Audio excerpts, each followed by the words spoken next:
three in the wall. Rice goes round it. That is absolutely brilliant. Declan Rice breaks the deadlock with a fabulous free kick.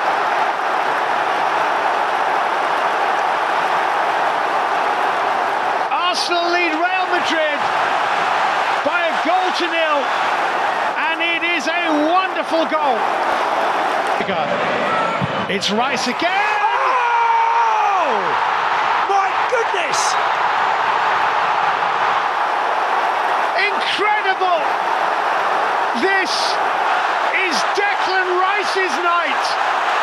Arsenal 2, Real Madrid 0. You're still thinking about Declan Rice, aren't you? Just wow. Just wow. That's all I can say, really. Unfortunately, well, I'm going to say a lot more than that. So, hello, my name is Tabs, and welcome to episode 90, a very special episode 90 of the Grove podcast. I don't think we've had one that will be so joyous as this one. So, look, there's no hoping about it today. I know you're all feeling amazing today, and you've had a great day, or great whenever it is you get to listen to this podcast, because the Arsenal outplayed, outclassed, outscored, I think out everything Real Madrid, who are the best, most winningest, if that's such a word, team in Champions League history. Mbappe, Vinny Jr., Modric, Jude, and the rest. You took one hell of a beating, and it was 3-0. And you know what? It could have been a hell of a lot more. And joining me today to repeat wow ad infinitum for the next hour, so is Ian, aka Ask Cannon Picks. How are you? Are you down from Cloud 9 yet? And have you booked your hotel in Munich? Wow, I'm just going to say, like you said, wow for an hour. Yeah, I no, I'm still up on Cloud 9. I need to be. I'm so tired after the journey yesterday, but yeah, I'm still kind of in disbelief and in wonderland. I'm not tempting fate with Munich talk, even semi-final talk, but I'm almost there. But I'm gonna hold off just for a little bit more. Well, I don't know. I looked today, and then you try and find anything lower than 150 quid, and it's they're very few and far between. And when I say in Munich, it depends how much of Germany you consider Munich. So, if you know.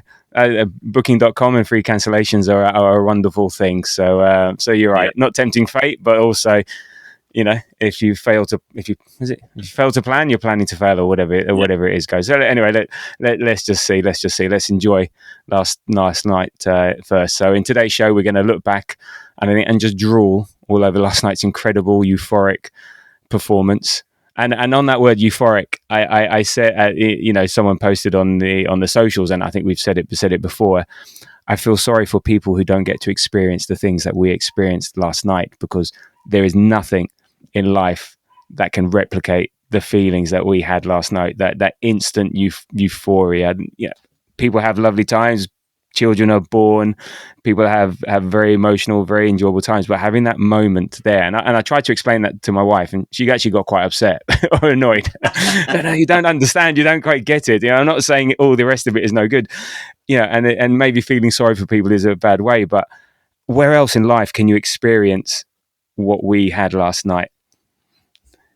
Yeah, like, I mean, you go from 0 to 100 in euphoria in the space of seconds. Like, obviously we're going to get into the meat and drink of it, but just before Declan Rice scored the first free kick, it was lined up, and I said to the guys sitting around me, like literally the referee blew his whistle and Declan was about to take the shot, and I said, because it was quiet, and I said, guys, this place is about to go nuts, you know, just on a whim, like, and 2 seconds later, like, the place was going absolutely nuts, and there's no other way that you go from, like, literally not nothing, but like kind of resting heartbeat nearly to absolute bedlam and euphoria, as you say.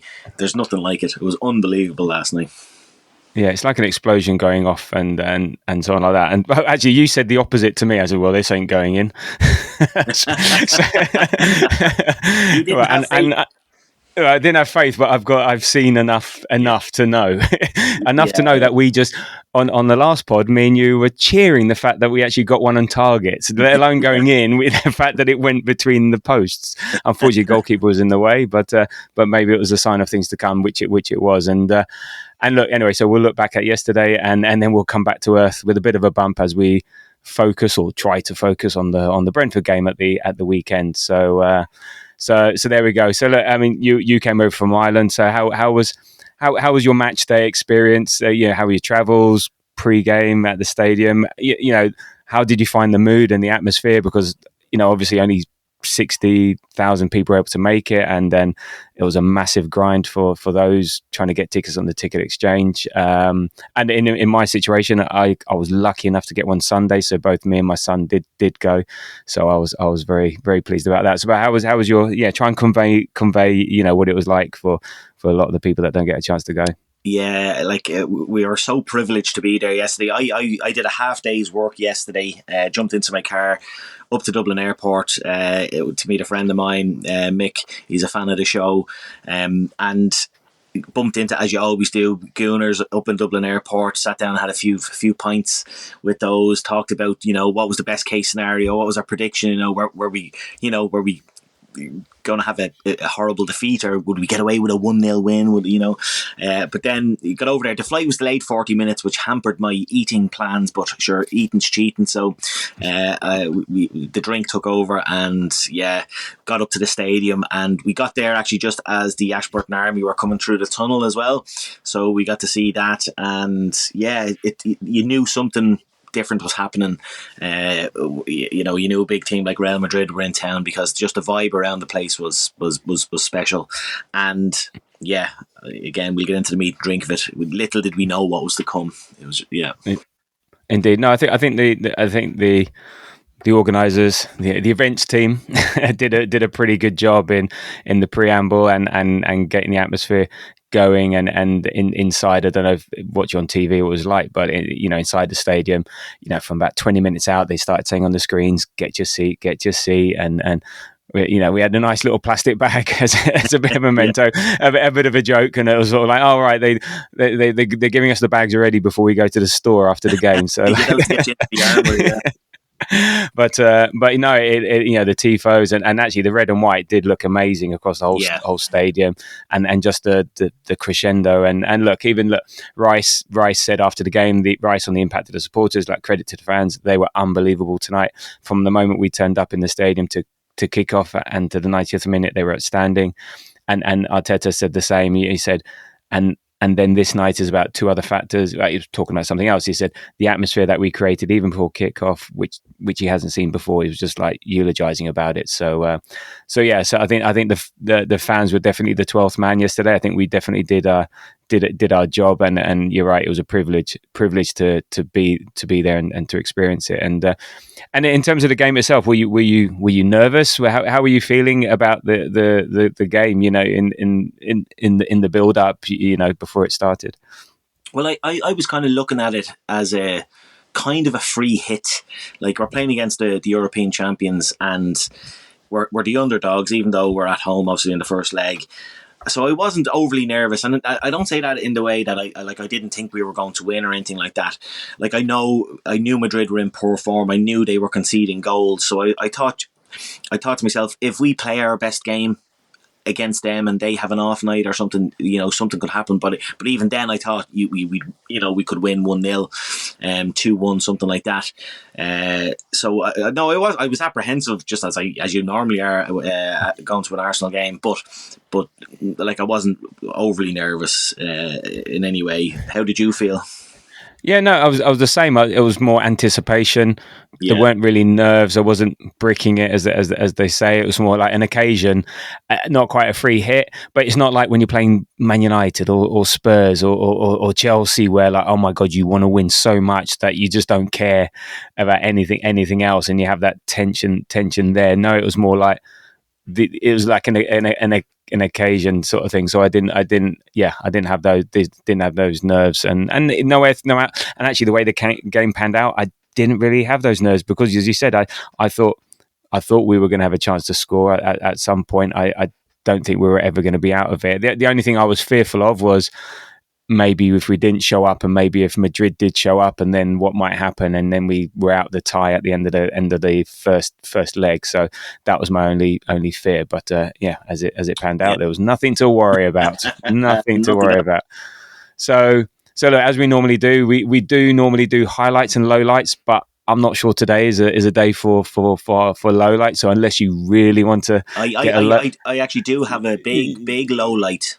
All right. Well, let's start with that, because I've got nothing. I'm not even going to worry about the referee. The Spanish the Spanish referee from the Madrid district of Spain.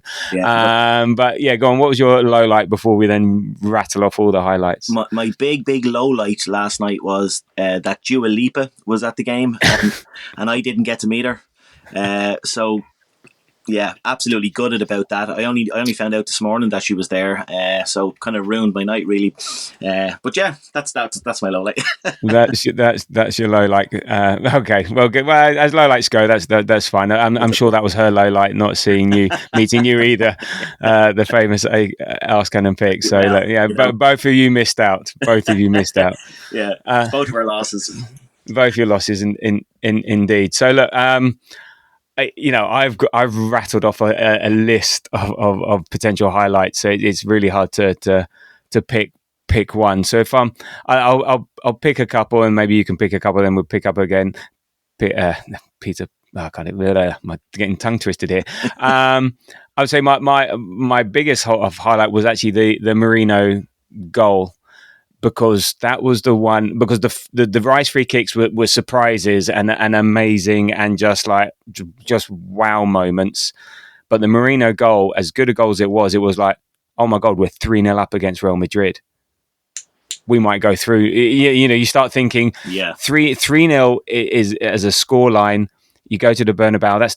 That's defendable. That's just an extra layer, and it was just that bigger picture moment. So I just thought of that. I said, "Oh wow, 3-0, like your dreamland of and things like that." So for me, as much as the Rice free kicks were like impactful, that was like I was most joyous about that goal because of the meaning. And then I'd say my other sort of say off the wall highlight would have been. I would say that people started to try and do the Olays, I think when we were 2-0 up or 3-0 up, and that got instantly shut down because we all knew, don't. It's Real Madrid, just don't. And like, bad idea, stop it. And it sort of went up for a couple and then like very quickly stopped. And I think that was very well self-policed by the Arsenal crowd. So give me a couple of your highlights. Well, yeah, I mean, like you said, there's so many you can choose. I loved how this is more of a general highlight. It's just how well we played. Like Real Madrid just never laid a finger on us. Like they barely had a chance. Like Mbappe had a couple of half chances, but we controlled that game like from start to finish.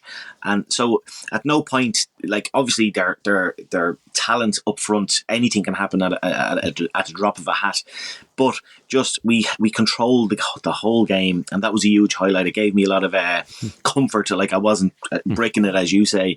And yeah, the Declan Rice, the second free kick. Well, even the first free kick, I was saying to you just off air there, that I said to the guys beside me, like Rice was lining the free kick up, and we know we haven't scored a free kick since George Graham was the manager or something, And so I just sat there, and the ground kind of went quiet, and the referee blew his whistle for the free kick to be taken, and I just said to the guys beside me and in front of me, I said, guys, this place is about to go nuts. Just on a whim, you say these things, and sure enough, 2 seconds later, the whole place just went absolutely mental, and I was just like a lunatic screaming, I told you, and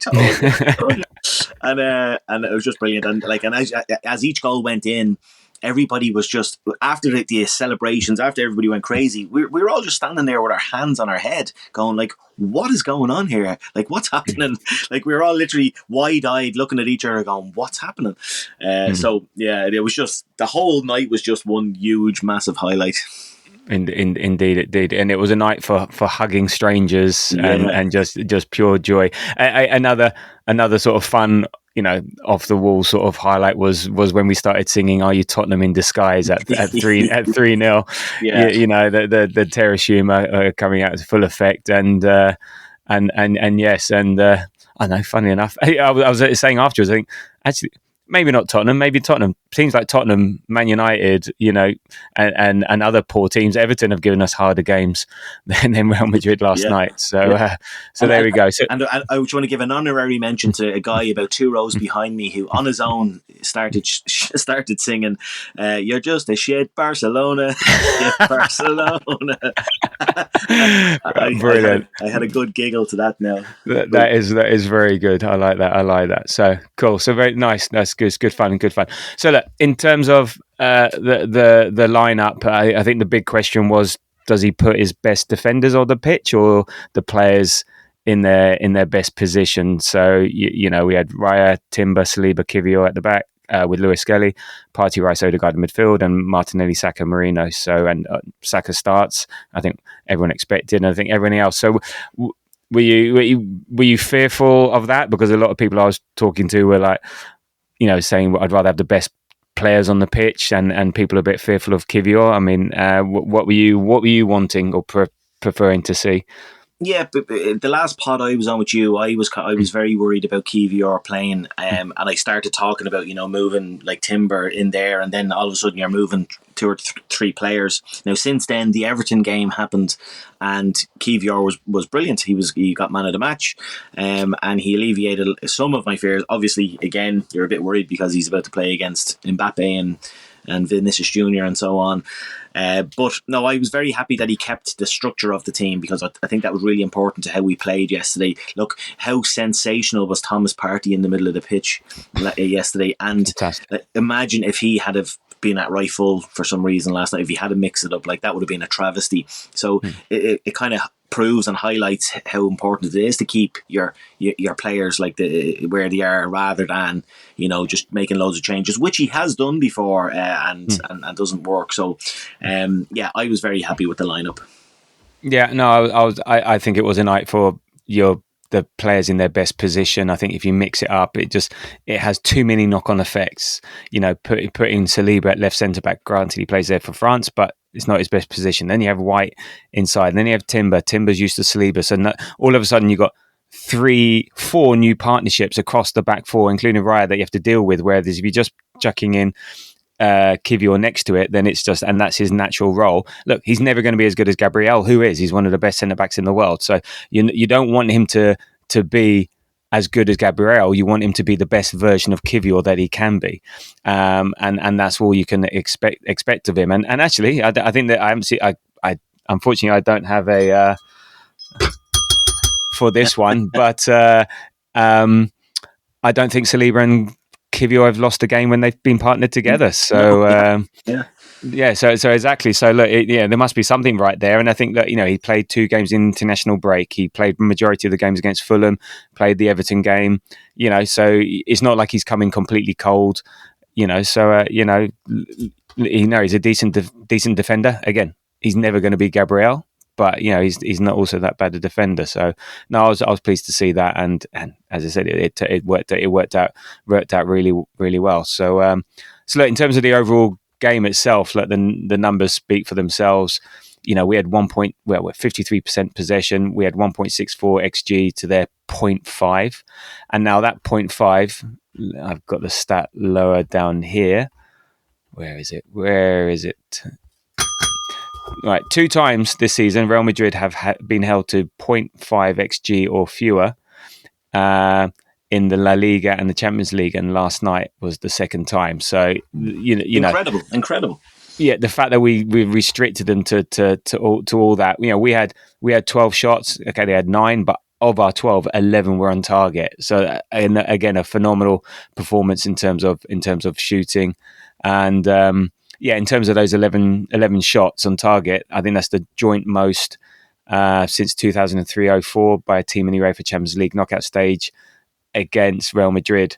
And I think Liverpool in 2009 were the last time to do that. So again, we're bringing up stats here that are just so unusual for Real Madrid. Of those 9, Real Madrid only had 3 on chances, 3 on target. They had no big chances. We had 2 big chances. Yeah, and, I don't think I've ever seen Arsenal or a team have like we had, as you said, 12 shots and 11 of them on target. I don't think I've ever seen that before. It's incredible. Incredible. So look, those stats just put some numbers behind what we could all see with our eyes. So, look, what were your overall, thoughts about the game, about the performance and how we managed it? Yeah, I was so impressed by us because I started thinking like we've just dominated the European champions.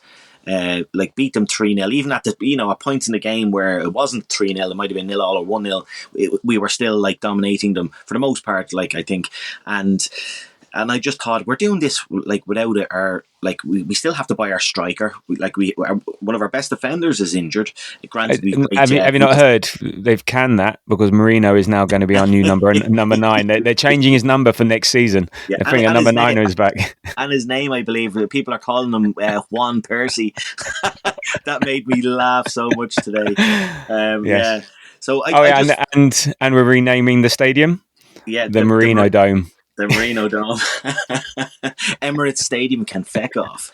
Yeah. Anyway, sorry, you were making a point there. Yeah, no. So I started daydreaming within the game, thinking, my lord, like we're doing this and we're not full strength, and we still have we're going to have a big summer, and we're going to have more. We'll have Havertz back. We'll have Jesus, whether he'll be around or not. We're going to have our big striker, I think, and we're going to have a new winger as well. And it's just clumping up that squad, and now you're in the area of being like long term kind of top 3 or 4 teams in Europe, not just for this season but for the next few seasons, so long as everybody stays fit. So yeah, I was so impressed, given everything that's been thrown at the side, at how well we played. It was really, really impressive. No, indeed, and actually, yeah, I've got this point later on, but I'll do it now. Is that's like we did that last night with a sort of depleted squad, or that have actually suffered so much this season, and I think that's testament to the incredible job that Arteta and the coaching staff are doing, and they deserve massive credit. He never complains. He would have every right to be moaning and bitching and like other managers do. He never complains, never puts out excuses. He said, "This is an opportunity. This is a chance. This is why we do it. This is a test for me and the players." And he never worries me. Maybe privately he does, but up front, and that's gives such, in a way, confidence to say, right, we're not finding excuses. Get the job done. No, it hasn't always worked. It hasn't always got the job done. But their mentality to say, no, it's still on you. Say, right, Kivior, now's your time. To shine. And I don't think he's so easily knocked, and he does not get the credit that he deserves for the incredible job that he's doing with the squad that he's had, and the shit that he's had to deal with this season, and how many other managers would do that. 3-0 Real Madrid, quarterfinals of the Champions League, second in the league. Okay, right, we want more, and fine, but bloody hell, be careful what you wish for. The Arteta haters out there, be careful what you wish for. Yeah. I still can't believe there are people out there who think Arteta should be gone. It's mind-boggling. But anyway, that's another podcast. Yeah. The people have agendas. It is what it is, and let them. Who cares? It's not what we think, and other opinions are allowed. So here we go. So look, in terms of the game, it was a bit of a nervy start. Kivior and Saka gave. I don't know. I think some players were right. I'm on it, and some people just might have warmed up into the game. I think Kivior and Saka made a couple of mistakes early, and I feel like they may have had a bit of jelly legs, where you just don't have that power in your legs to do the things that your brain wants you to do, and those things led to a couple of chances. But yeah, and the game itself, I think it was very back and forth at the beginning. It was quite exciting. It was quite enjoyable to watch. It was not quite basketball, but oh my God, it's nice refreshing to see, an open game back and forth. Okay, we were susceptible, they were susceptible, and you just thought, okay, this is entertaining. Not like, right, 10 men behind the ball that we've seen, or 11 men like we saw with Everton, like we've seen with Fulham. And I thought, well, but it was entertaining, but in a way that we've got this, we can handle this. And look, we were so good, and once we got into it, it took us 20 minutes, half an hour. We dominated. We were so good. We could handle them. And even though we scored from a couple of set piece goals and spectacular goals, we had created so many chances before that, and we deserved what we got. And also, people say, oh, Real Madrid weren't that great, but again, the way we played also it meant they weren't that great. We were a big problem, big reason why they weren't. But they didn't. They made it easy for us in parts. Mbappe and Vinny Jr. Yeah, they're not really great with pressing. They had a mid block, so we were able to get through them, and I think we took advantage of that. We just weren't clinical in some of the moments. So. Yeah, and just on people saying Real Madrid weren't great. Like, again, I'm just following up on what you're saying about how well we played. One of the reasons why they weren't great is that they're high impact players, like as you just mentioned, Mbappe and Vinicius Jr. and Bellingham. They were all like marked out of the game. They were all basically taken out of the game by incredible performances, and we'll get onto them later on, by Lewis Skelly, by Timber. Bellingham barely touched the ball. Thomas Partey was all over him like a rash. It was. I think we deserve a lot of credit for how poor they were. I think. Now, rival fans will obviously say Madrid were poor, but who cares what they think? Exactly. This isn't a time for that. So, and I think what was really important was that we didn't let in. A concede at 3-0. It would have been easy. 1, okay. We don't want to. But just for the game, for next week, so important. And I think, as I said, I think we were more likely to get a fourth than Madrid get one goal. But I think would have killed the vibes a bit. 3-0 gives us a really good buffer, and I think if they scored, it would have been undeserved. And look, it speaks volumes that Courtois was their man of the match. So there you go. And that's after conceding 3 goals as well. Like. Yeah, exactly. Yeah, exactly. So look, there was. It was funny. The first half was packed with a load of incident, but not a lot coming off. As I said, we gave up a couple of chances. I think there was the one where, from a nice move actually. So I think Bellingham putting in Mbappe, who's just so quick, and it's sort of like akin to watching Henry, in his pomp. Yeah. Even though Henry is a better player in my eyes. But I don't know. I was confident because I knew he was sort of going to come in on his right foot, and I don't know. It didn't worry me that chance, but and that seemed to be the biggest chance, and that was on 30 minutes. Other than that, it was mainly us. Like, I think there was the one that Rudiger clears against Camavinga, and it just went wide. Courtois saves from a Saka. That would have been right under you as well. I thought it was going in, and Courtois saves from a Saka corner.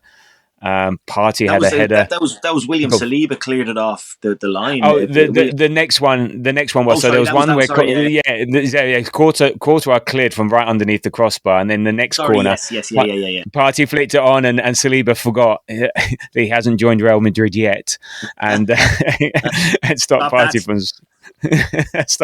scoring. And then we have a couple of crosses into the middle that maybe we had. Maybe if we had like a striker with a striker's head on, might have got onto one of those. But it was a great half, and I think it showed promise. Disappointing not to be taking the lead, but there were signs there.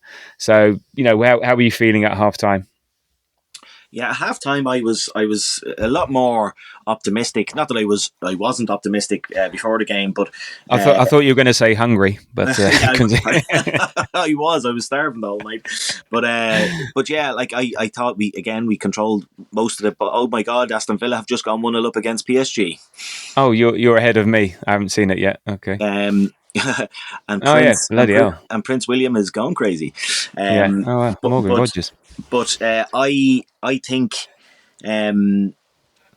at half time, I was more pleased with how we were playing, and I just thought if we can just get that final third quality going, that we had a chance to beat them, and and even like just before, I don't know, did you mention the Rice header, the double save by Courtois just before half time? He had No, I did. Yeah, there was a cross by Timber, and it was Marino header.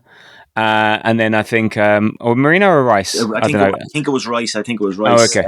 And then the Martinelli follow up, and it was like, Yes, there was a chance. There's a yeah. chance. Yeah. That And was like, wow. and that was literally on half time. So we went in on a high. So I just felt, God, we can do this here, you know. So I didn't know what was to follow. I No. didn't know how great that was going to be. But I was quite happy at half time. Yeah. So it's like rude chances, but okay, things will come, and they sure did, and we upped the ante in the second half. And before the Rice first free kick, Mbappe had a chance, hit the side netting, so it was one of those ones that had a strike, but I don't think it was ever threatening the goal. And then we have 58th minute Rice free kick number 1, and Saka was starting to get more into the game. He was warming up, and he did his usual cutting inside, going across the box. Well, I say across the box, it might have been 10 yards further out, but he got fouled. And they were all lining up and just think, oh, here we go, another free kick. And I think definitely if we were taking it left-footed, hits the wall. And I think they were saying, there was a great interview with Rice afterwards. I think Jova was saying that they should cross it. Yeah. but between the two of them, they sort of overrode that, and just sort of like, I think the way the wall was positioned, going that side, I mean, you still got to bloody execute, but it seemed to be that was the one. And it's funny, you see them in the warm up, they hit the ball so sweetly, and then you see them curling it, and it's so nice. It's like, okay, why can't you do that in the game, sort of thing? And it was like Roberto Carlos-esque. He was in the crowd as well. The way it curled round the wall, outside of the post, and just curled in at the last minute. Yeah, and Courtois no chance, and the crowd goes wild and stuff. So you would have had a good view from your point, at least seeing it curl around, because I was side on. Yeah, the angle that I'm at, I'm not right behind the goal, so I'm kind of I'm in the clock end, but a kind of corner flag. Right. So I actually didn't realise how much bend was put on it until they showed the replay on the screen. But it was still, you could see it was an incredible strike, and like he is one of our best ball strikers. You look at him taking corners, and I know taking a corner is different to taking free kicks, but I'm surprised he hasn't been taking free kicks longer for us, but I think he'll be on them for the next little while now. Something. Until he takes the next 100 and doesn't get anywhere near scoring. I was just saying, like, Jova should just run up and put a corner flag down next to the ball when he's taking a free kick, and just say, it's a corner, just put the corner into the back of the net. Fantastic strike. And again, it was one of those ones, we looked at the screen, everyone goes, you can hear that audible, like, wow, everyone just sort of like there just when they see it. So when they show it on the big screens, like, we just sort of like, what just happened? And then after that, 67 and then 68th minute, you thought, oh God, what a chance to go 2-0 up.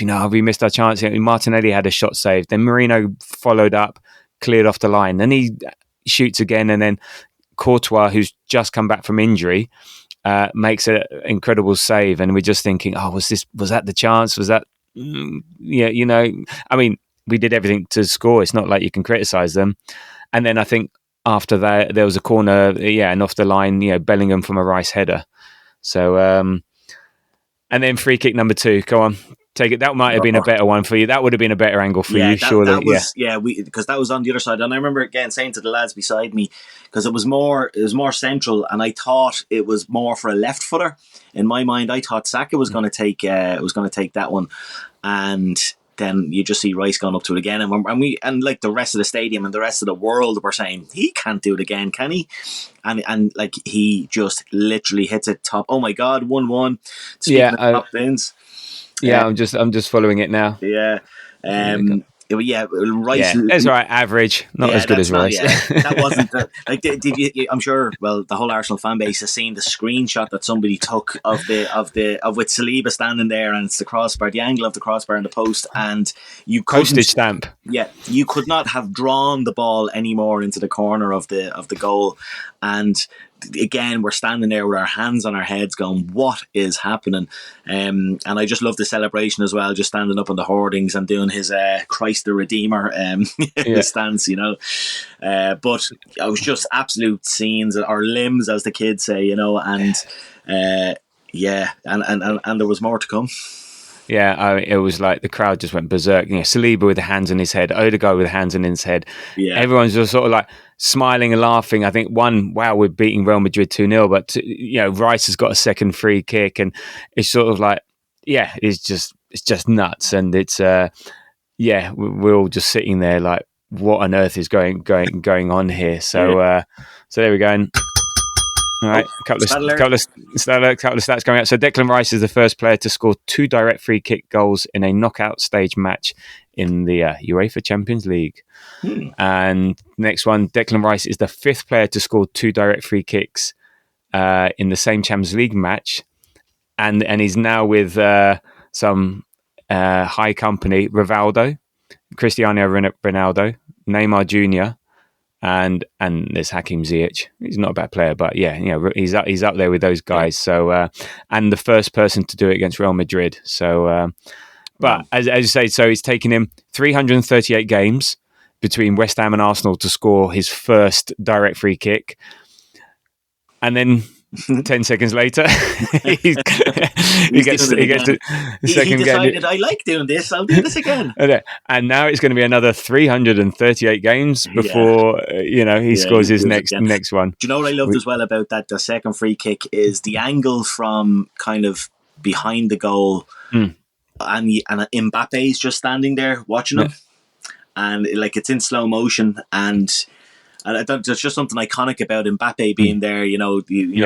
Scores. He's the scorer of a World Cup hat-trick, a World Cup hat-trick, and all this, and all the hype around him, and he's just standing there watching Declan Rice like smack one into top bins. It's just that just made me smile. It was brilliant. Yeah, he should. Yeah, exactly. So there we go. So look, we're in dreamland. We would take 2-0. Right, let's go. Can you blow the whistle, ref? Come on, it's 70 minutes. Go on, blow the whistle. Because we just like, right. Let's not get too greedy here. But it was just Arsenal again. It was more Arsenal. We had the possession. We had the. I think we were on the front foot. Just don't keep going. And I think maybe the third was there, and it happened. 3-0 Mourinho. I wrote down here. Are we dreaming? And it was another great goal, perfect finish. First time finish. From a Lewis Skelly pass, and he was doing that all night. And it just sort of just beautiful, and I don't think anyone could believe what was going on. We're in dreamland at that point, because all of a sudden you're not just winning the game, you're looking at winning the tie, as I said at the beginning. So yeah, and I think and this is where the players they were again laughing like, what on earth is going on? And there was a picture with Lewis Kelly's face was brilliant. And then Saliba's doing his own celebration somewhere, just sort of like limbs everywhere, just running around like a child. So the guy who sits in front of me, he sits there with his brother, and he literally climbed up onto the seats and jumped over onto our aisle, or our row, and himself, the guy who sits beside me and his dad were in like a huddle, just jumping up and down like absolute lunatics, and like we just again couldn't believe what was going on. It was as I said, where else do you get this? No. Exactly. And then 77 minutes. Are you Tottenham in disguise? Was being sung around the stadium, which was very good to hear. And then the only other thing to note was red card for Camavinga. I mean, he'd got 2 yellows. So his first yellow ruled him out anyway of the next leg, but this one really ruled him out, just to make sure. So and that was that, and that's like, wow. That I said, wow, what a game, what a result. Yeah. Just Just you know, incredible, and an yeah, honorary mention as well to Saka for winning the 2 free kicks yeah. for the goals. He was very, very good, considering he's probably only playing at 75%, 80%. Yeah. But he creates those goals essentially. Obviously, Declan Rice's free kicks were sensational, but without he doesn't get to take them without Saka's kind of industry. And yeah, he was very good on the night, I thought. Yeah, no. Well, let's focus on a couple of the players. No, you're right. I think what was interesting to know, and I think it was the same at Everton, and he was definitely cutting inside, which is obviously his trademark. But he wasn't going outside and on the right and trying to go on take players on the outside and cross the ball with the right. So I still think he's protecting that right leg a bit, because the force needed on your weaker, in inverted commas, foot, just to put that extra strain on it. I think he did it once or twice. And of course, he did it the one time where I said to the person next to me, have you noticed he's not going out on his right? And then he goes and bloody does. Right, shut up now. But yeah, so he was doing that cutting inside and yeah. So look, I said, I think he was 80% fit, but still a threat. I was looking, they didn't double up on him. They only put one player on him, and so more for you. And he set up chances in the first half. So again, let's rest him up a few more minutes at the weekend, and then firing again in the Bernabeu next week. So I'm not going to go through every player, but a couple of players I want to particularly call out, and the first one is Miles Lewis-Skelly. Yeah, he's 18 and he's playing like a seasoned pro with no fear. He was one of the ones that wasn't scared at the beginning of the game. He's driving forward with the ball, getting into space. He's 18 and he's playing in left back in such a nuanced way, in the Arteta way. It's not just the capability with your skill. It's the head skill that he's got, the ability to be in these spaces. And now he's brought into his game is now you can see him making more of these passes into the box. So he's actually almost creating chances. He set up the goal for Marino. There was a couple of through balls that he's putting through, and he wasn't doing that initially. He's focusing, all right, do your defensive work, be your inverted fullback, and now he's just building on that. And his stats from yesterday, he's the second youngest Englishman to start a UEFA Champions League quarter final. He misplaced just 3 passes, so it was he won 100% of his tackles, completed 100% of his dribbles. He's talking rubbish throughout the game. Dribbles, 95% pass accuracy, 4 duels won, 2 key passes, clean sheet, 1 assist. And he made his senior debut in September. Yeah, it's incredible what he's done, and I think himself and Mikel Arteta are so lucky to have each other. I think if Lewis-Skelly comes through a youth academy somewhere else, he'd probably be playing a very basic left back role, maybe just running up and down the flanks. I know kind of this inverted fullback is on vogue and all that, but I don't think there's a better manager out there than Arteta to put that knowledge into a player. And boy, is he taking advantage of it. He is, as you say, 18 years old. I won't even tell you what I was doing when I was 18 years old. Certainly wasn't this. No, it certainly wasn't this. And all power to him. Yeah, we're so lucky to have him. And this is what annoys me, then the whole stupid narrative around him, and people are going to stick to that. And my fear is that no matter how good he is and what he does for England, for Arsenal, he's now going to be always tainted with that silly narrative. And even I heard yesterday Jamie Carragher saying he's got football arrogance. And just look, you don't have to say the word arrogance, because people will see it as a pejorative and not. I know what he means. Yeah, it's football confidence is what he has. Yeah, exactly, football confidence. Any footballer who makes this grade is going to be arrogant. You have to be arrogant because you need to believe in yourself so much, because it's so fucking hard to become a Premier this level footballer. Yeah. So you are all arrogant. I don't care what anyone says. No matter how Mr. Nice Guy you are, you're all arrogant, because you wouldn't be playing at this level if you weren't. But so I hope I'll give him the benefit of that, and I just hope he wasn't just saying it to just like say, I'll say something, bad disguised as something nice, and just strip that word out of arrogance. You're right. It's confidence. It's just brilliance. It's skill. Don't use these words as a pejorative, because it's just just annoying, especially for an 18-year-old. If you do it, Thierry Henry was arrogant. All right, fine. You say that when he's 25, 26, 27, not when he's 18, just coming through. When he's just trying to do it. So and there was a really good interview with Ian Wright on Arsblog the other day on the Arscast, and again how he was talking about his age and how he was and stuff like that. Now he's like a national treasure, but it's just like it's a long journey to get there, and you just don't want that shit in the first place. So let's just hope he gets noted for this sort of thing and not the other stuff. So who do you want to call out? Next. I know you have your list here, and I'll let you speak about the next player, but I want to speak about Thomas Partey. He was just to my mind, I think he was a big candidate for man of the match. Rice, probably deservedly got it with his free kicks and how he played in general, but Thomas Partey in the middle of the pitch was just unbelievable. Jude Bellingham barely got a sniff, and he was so. I'd forgotten that obviously he not that he'd be used to playing Real Madrid, but he obviously played with Atletico, and he's obviously come up against Real Madrid, and he was another player who wasn't scared, he wasn't nervous, and it was one of my favourite performances on the night. I thought he was excellent. No, he was good. He was so good, so in control. I think one of his best performances of the year. Interesting question. He's had a great season. If you look at our season, of all their injuries, and to say, no, Thomas Partey was fit throughout, we'd all be like, wow. Hold on a minute.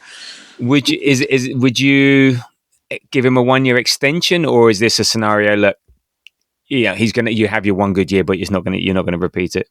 Well, I would give him an extension. I'd like to see him get a 1-year extension. If Zubamendi comes in or whoever comes in, you wouldn't mind having Thomas Partey around just in case, and also who could be a bit of a role model for somebody coming in as well.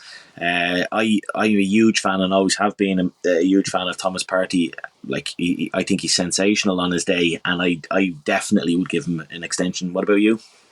No, I'm sort of no. That look good. Have you a good year? We've been here before. Oh, someone's had a good season, and then we keep them, and then it's just no point. I think it's time to move When you say on. Good season, do you mean like in performances or in terms of staying injury free? Yeah, yes, a bit of everything, and there's maybe some other stuff in the background that also people want him gone as well. So I just think it might be just time to move on. As I said, you've had a good season. Thank you very much. We move on. But your point about how maybe if would he be prepared to stay in the background like Zubamendi first choice? Would he prepared to do that? I don't think if he's fit, he wants to be first choice. Also, he may want to go if he's not guaranteed first team football or being a starter, no matter how many games we play, he might not want to stick around for that anyway. So,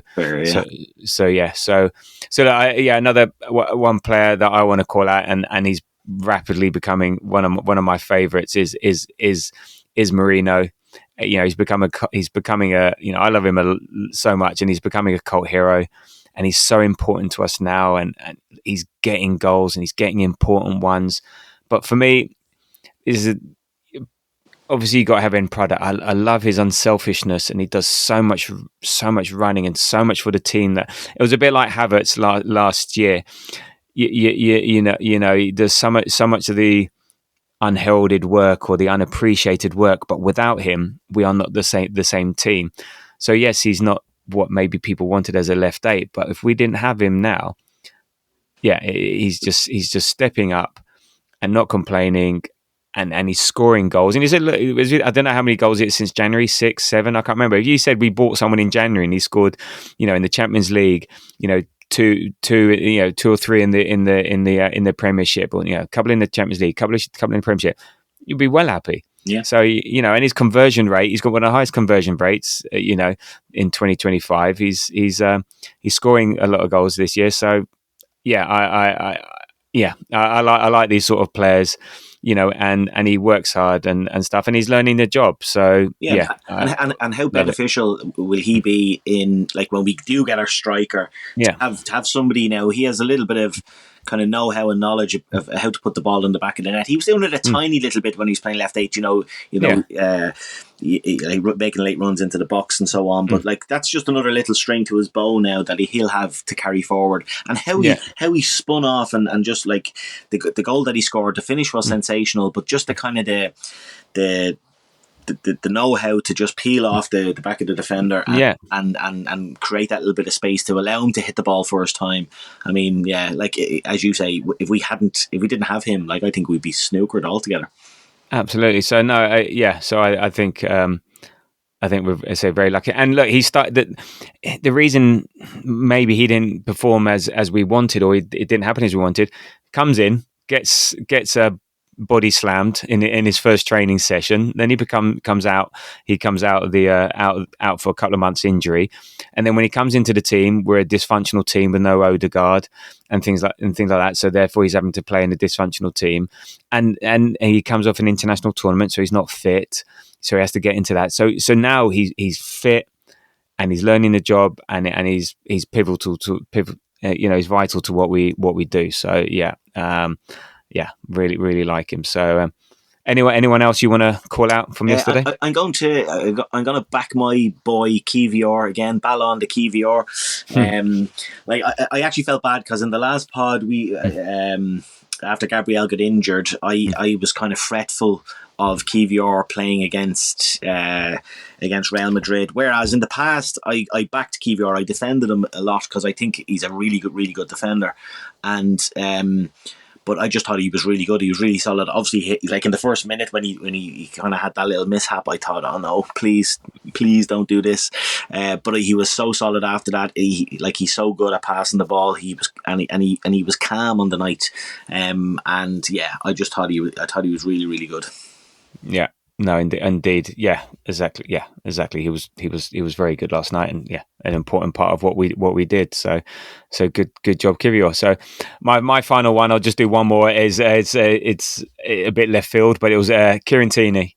When he came on, what a cameo, and it was just perfect for what we needed. And he was just, and I sometimes say this to my son playing football, he was just an irritant. Just be an irritant, just be in people's faces, be aggressive, be on the front foot, be chasing things down. Don't give anyone any time, any space.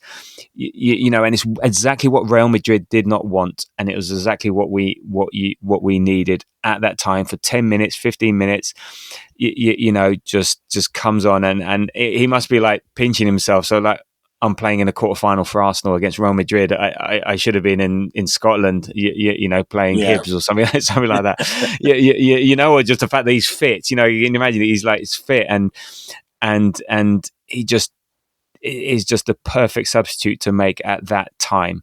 And I loved that in his energy and what it allowed us to do with the team. So definitely want to call out that.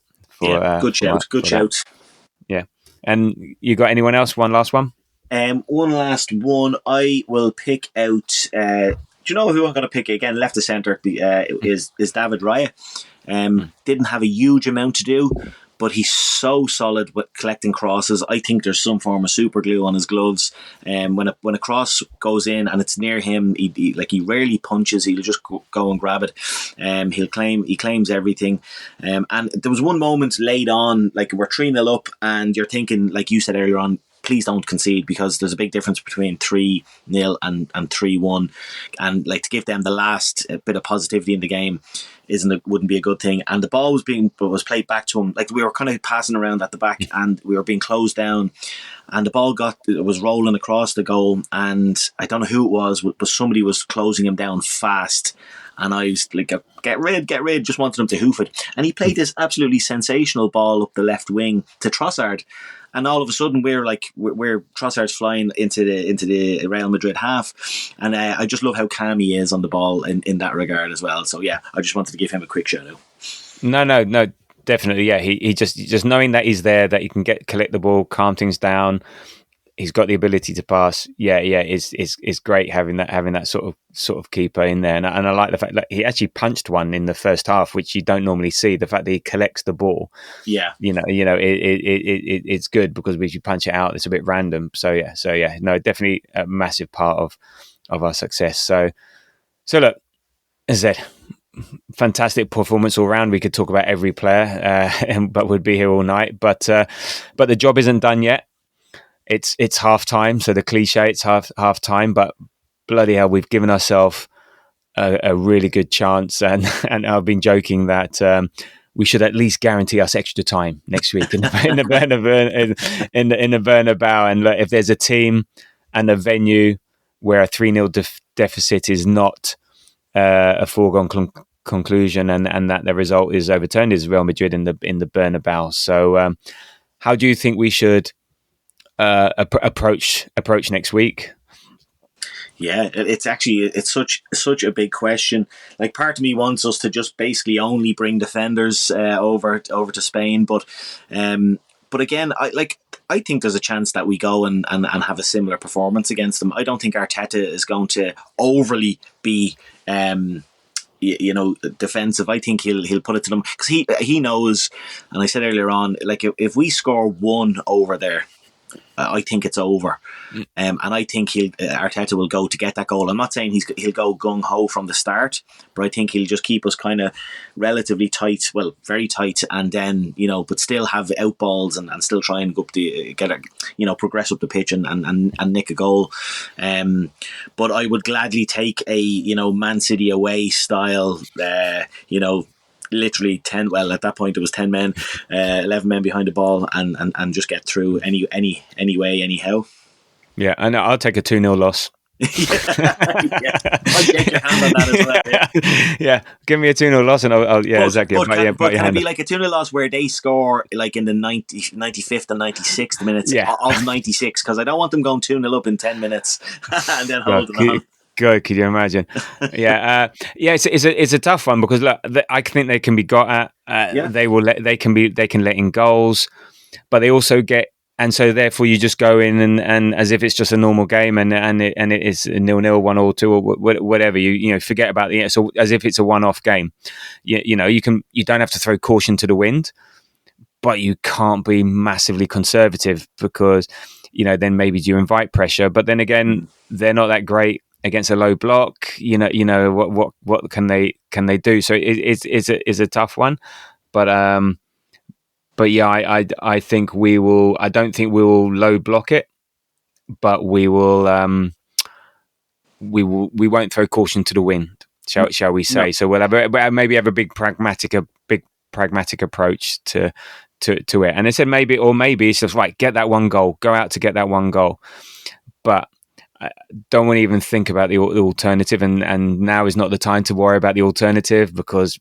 Yeah, as much as we're joyous and spending every waking hour watching repeats of the free kicks and on social media and soaking it all up, I don't want to be hiding forever next week. So let's enjoy this. Let's enjoy it while we can, because there's a lot to have enjoyed last night. And look, and the Opta supercomputer, which is never wrong, has made us favourites to win the Champions League now.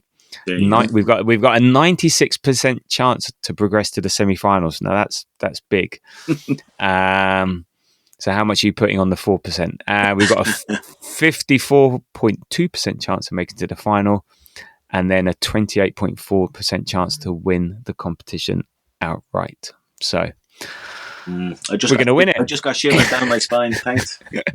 We're going to win it. We're going to win the lot. Well, we're going to win this one anyway. Okay. There we go. So look, enjoy it, because that's what football's about. We don't get these moments that often. We've got to appreciate the highs when, because we've had a lot of lows, especially this sort of season. So yeah. And don't let anyone take this away from you. Okay, so we're now going to move on to a bit of a come down to, well, not so much of a come down, but back to domestic affairs, when we got Brentford in the sort of early evening kickoff on Saturday. Are you coming out for that one? No, I can't. I couldn't make it this weekend because again I was supposed to go to Louis Dunford this Friday.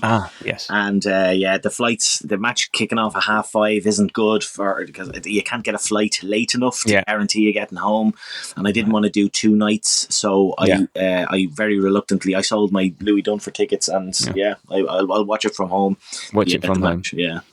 Indeed. Anyway, look, before we get into our looking forwards to and not looking forwards to, as I always do, because I've got friends who are Brentford supporters. I myself and a member there just because it was my local club growing up, and I used to steward there, and I go and see them play if I'm not watching Arsenal. But the home games always seem to coincide with Arsenal home games. But anyway, so I've got Tony, also known as Pony, who's done a little bit of a voice message for us, giving a bit of a Brentford Bees insider's perspective on the game. So I'll play that now for you, and then once Tony's given his monologue, we'll be back to give our views on the game. So fire away, Tony. Hello Arsenal fans, my name is Tony. I'm a season ticket holder at Brentford, and I've been asked to say a few words ahead of the game against Arsenal on Saturday. Brentford have had excellent away form in the last few weeks. We won 5 in a row and nearly made it 6 at Newcastle, where we were unlucky really to not get a win there as well. The likely team will be Mark Flecken in goal. Mark's been excellent for Brentford. So much so, I'll be a little bit cheeky and say that I'll be reluctant to swap David Raya back into that role. And everyone knows how good David was for Brentford for a number of years. In front of Mark, we've got Sepp van den Berg and Nathan Collins. Young guys, but the likely future long-term partnership in those positions. They're good with the ball at their feet. They're also big, strong lads. Really get involved with the play. Both really solid players. To the left of those guys, we have Keane Lewis-Potter. Keane has been a long-term replacement left-back for Rico Henry because of his absence through his injury. Rico will probably be on the bench on Saturday. Probably still a touch early for him to start the game, but Keane has been outstanding in that role. He's got great positional sense. He does get forward, and he'd rather be playing further forward, but he's been good for Brentford. And on the right-hand side, we've got Christoph Ayer, probably playing right back. Christoph has had his own injury problems, but he's getting a little bit of a run in the team now. Big, strong lad, quick, likes a tackle, does get forward. I'm hoping he can keep his fitness together because he's a real asset to the side when he can keep a run going. In the midfield, Christian Norgard, the team captain, a patrolling, supervising, marshalling kind of player. Brentford are always better when Christian plays, and he scored a couple of important goals as well, so he can get forward, but he generally does try to control things, break up play, and manage that side of the midfield. Next to him, Mikael Damsgaard. Mikael's having the season of his life at Brentford. He is probably going to be the supporters player of the year. That's highly likely. He's very creative. He does like to get his head up and make a forward pass. He likes to tackle as well. But he's been outstanding. So I hope he starts. He's been on the subs bench once or twice in the last couple of weeks, but he'll probably start this game. So we'll see how that goes. In front of those guys, we play with the front three. Johan Wisser's in the centre of that three. Wisser has added a layer to his game this year. He's not really an out-and-out number 9. He does drop back and gets more involved with the build-up play, and that's made him a better player this year. And he's scored a number of goals. He's very calm in front of goal, probably our best finisher, very composed. To the right, Brian Mbeumo. Brian's had another good season for Brentford.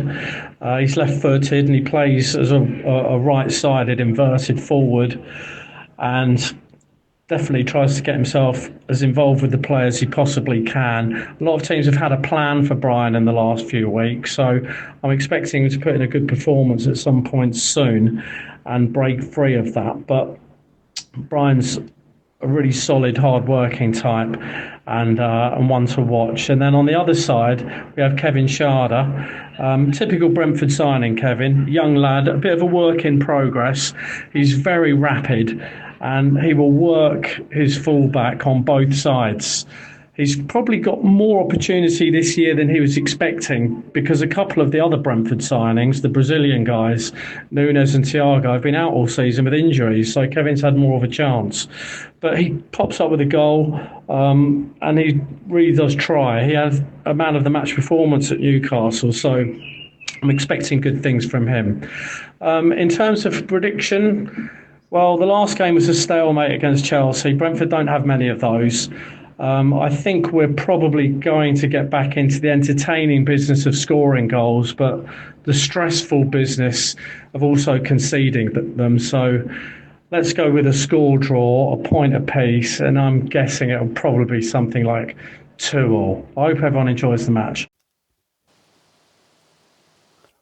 Okay, thank you, Tony, for that. Really, really appreciate it. Some fine words, but yeah, sorry, I think you're going to lose. Anyway, well, I don't know. Maybe you won't. I don't think anyone cares, to be honest. So, Ian, what are you looking forward to? Not looking forward to, as far as the game's concerned? I'm not looking forward to just simply having to play the game. Like, I reckon we just don't show up and just have a week's training.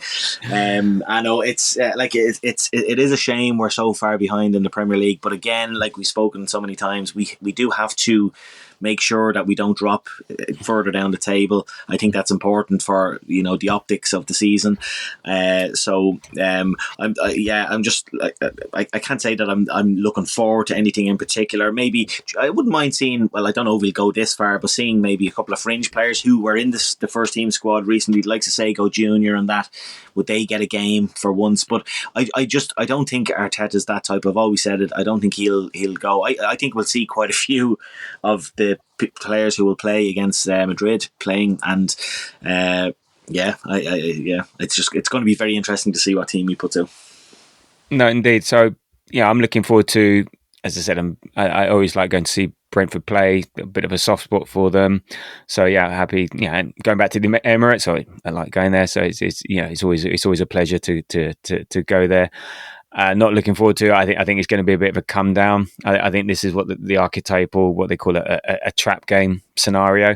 Yeah. So after the highs of Real Madrid, and then our minds will be even more so on, my God, what a chance we've got to get through to the Champions League semi-finals. This is going to be a tricky one to navigate. 2-1 PSG. Sorry, another worldie. Oh, okay, cool. Oh, this I can't pronounce his name, guy. Yeah. Number 7. Yeah. Number 7, and it gets you 100 points in Scrabble. So there we go. So yeah, look, so it could be that scenario and a bit of a come down. So this is in terms of the lineup. This is where you may have to shake things up a bit, because I mean, who have we got to play? But also may and a bit like Everton. I think Everton is now, with Champions League in mind, is the blueprint for how we approach these games. And we're at home; it shouldn't be so physically challenging. But I did see someone post up this lineup saying it should be Neto in goal, Tierney and Jorginho centre backs, Rosiak, don't know who he is, Zinchenko, Henry at left and right and left back, then Henry Francis, don't know, Gower, don't know, Nwaneri, Dauman, he can't play because of his age, Butler, Oyeji up front, and Sego Junior on the left. So yeah, that they're hoping that would be the team. But look, I doubt it very much. But yeah, I think we'll see the likes of Jorginho, Trossard, Sterling, White. I think the rest, and then maybe Zinchenko. I think he'll give. I think Saliba and Kivior will play. Raya will play. I think maybe Tierney or Zinchenko at left back. Maybe get MLS rested. White will come in.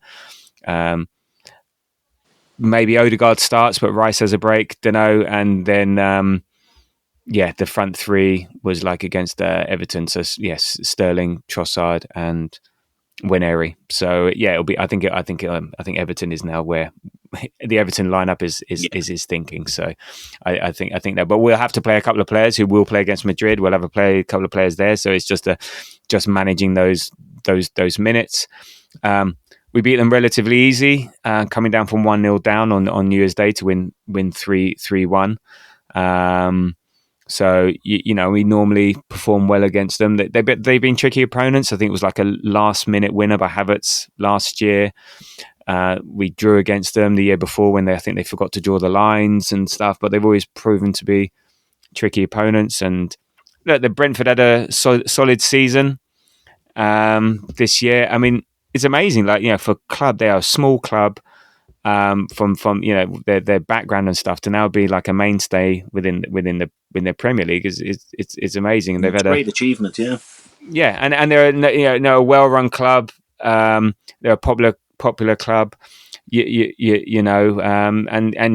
incredible for the area, incredible for that team. And look, before they've had an odd season. Before Christmas they were winning at home, losing away, or getting good results at home, not away. And now after Christmas they seem to be getting better results away than at home. Like they're 12th in the league, on 42 points, 1 behind Palace, 3 behind Bournemouth, and then they're 4 and 5 points above Man United and Tottenham. So look, if they were to win, then at least it stops Man United and Tottenham going further forward. So there's sort of small mercies, but yeah. So like there's some of the games recently. So like they drew 0-0 against Chelsea. They lost to Newcastle, but they beat Bournemouth away. And then who else? They beat Leicester away. They beat West Ham away. Beat Palace away. So yeah, but they've lost at home to Tottenham, home to Liverpool. They drew 2-2 with Man City back in January. Drew 1-1 with Everton. So who doesn't? And then lost against Aston Villa at home. So yeah, as I said, mixed. So and look, we know about Mbeumo, who apparently is only. Guess how old Mbeumo is, or how old do you think he looks, and then how old is he? Do you think? God, that's a good question. I think he looks older. I could be getting this wrong way around. I think he looks older than he is. Yeah. God, I haven't looked. I haven't seen Mbeumo in a long time. I'm going to guess. I'm going to say he's 28.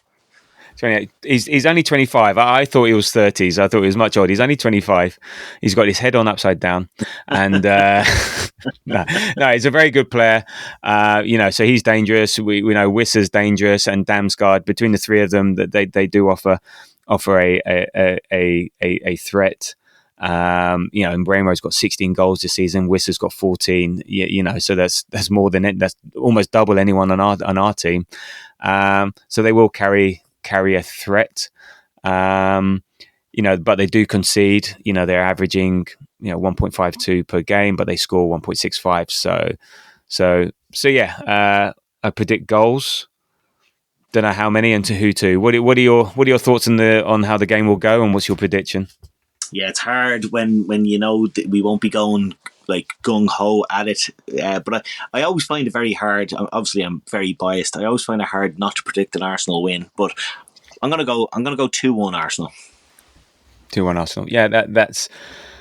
Emirates. That's very sensible. I don't know. I think we. Yeah, I think I might copy you on that one. I was going to maybe say 2-0. I'm confident in our defence, but yeah, maybe if he's shaking things up a bit. So yeah, 2-0, 2-1. That's what I'm thinking. But I'm not sure how many people will care at the moment. I'm sure people will care, but yeah, I think everyone's just like. If we had Madrid on our minds against Everton, oh my God, this is that. And every 50-50 at this game, we'd be like, no, just let them have it. Let them have it. It's fine. Your ball. That's fine. You take it. You take it. You take it. So there we go. But I still think, look, we're a good team. Look, we proved against Everton. We were 1-0 up at half time. We should have won that game. If it wasn't for poor VAR, poor referees. So even with our backups, we've still got some very good players. A chance for Waneri to shine, chance for Trossard, chance for Sterling just to run around a little bit. And so yeah, I still think we're a very good team and at home. So let's hope we do the business. So So there we good. There we good. There we go. Sorry. There we good. Well, that's been a lot of fun. It's been great reliving that, and I'm going to go and now after the Villa game, I think might rewatch the whole Arsenal game last night. If I wasn't so tired, I might watch one of the halves. I need a good night's sleep after the journey yesterday and today. But yeah, I'm going to do something similar. But first, before I do that, I'm going to go off and listen to Anne Hathaway sing "North London Forever" again. Have you seen that? No, I haven't. I've not seen that. She put it up on Instagram. She just starts singing she's singing North London Forever, and it's hilarious. Yeah, go and look at it. It's brilliant. Very good. Have you seen the? There was a photo doing the rounds where they is it McFarlane, the photographer? So when he did the speech before Tottenham, and they've sort of somehow merged her face onto his body as if she's the one doing that. I love this club. Well, this is my fucking club, or whatever he was saying at the time. And so I had that as one of my screensavers on my phone, or one of the things that like rotates in the back. And then I had it there and I thought, yeah, that looks a bit weird, especially if the wife and kids see that. I've got a picture there rotating on my phone, like between family, some Arsenal pictures, and then Anne Hathaway sort of in an Arsenal top.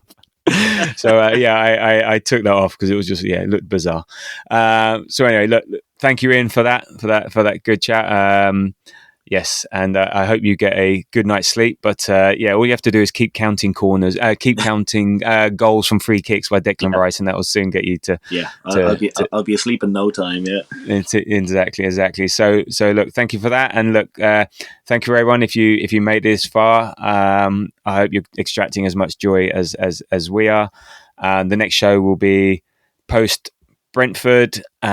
If we can be bothered, but pre-Madrid, we'll be definitely talking more about that over the weekend. And you can follow us on Threads and Blue Sky at the Grove AFC. And Ian, where can people find you on the socials, and what do you do?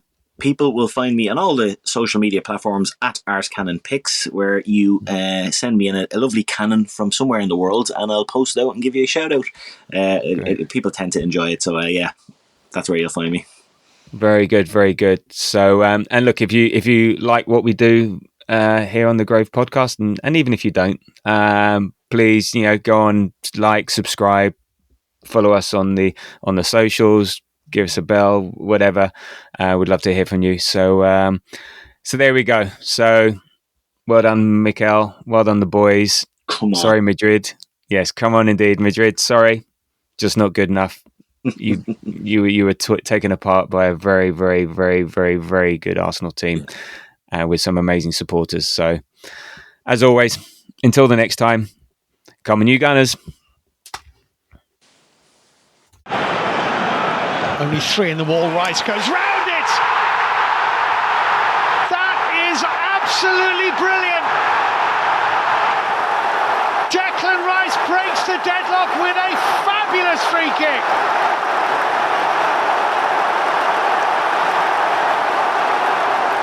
Arsenal lead Real Madrid by a goal to nil, and it is a wonderful goal. It's Rice again. Oh! My goodness! Incredible! This is Declan Rice's night.